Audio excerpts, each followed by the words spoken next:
রাত নামলেই জঙ্গল জেগে ওঠে, আর সেই অন্ধকারের রাজা হলো হায়না। হায়না শুধু প্রাণী নয়, এরা একটা শক্তিশালী সমাজ। একটি ক্ল্যানে থাকে 10 থেকে 800টি হায়না। অবিশ্বাস্য হলেও সত্যি, এদের নেতা হয় নারী হায়না। তার এক ইশারায় চলে পুরো দল। শিকার ধরতে এদের কৌশল নিখুঁত।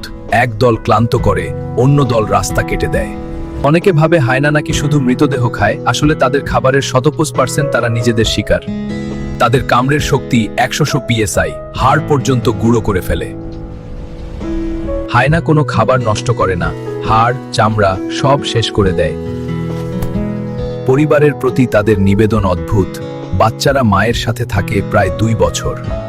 মা নিজ হাতে শেখায় কিভাবে শিকার ধরতে হয়, কাকে আক্রমণ করতে হয়। হায়নারা 30 রকমের শব্দে কথা বলে। হাসির মতো এই শব্দ আসলে তাদের গোপন সংকেত। হায়নারা বুদ্ধি, শক্তি আর দলবদ্ধতা, এই তিনে তারা রাতের অন্ধকারে তৈরি করে নিজেদের সাম্রাজ্য। এটাই হায়নার জীবন, নিষ্ঠুর, কঠিন,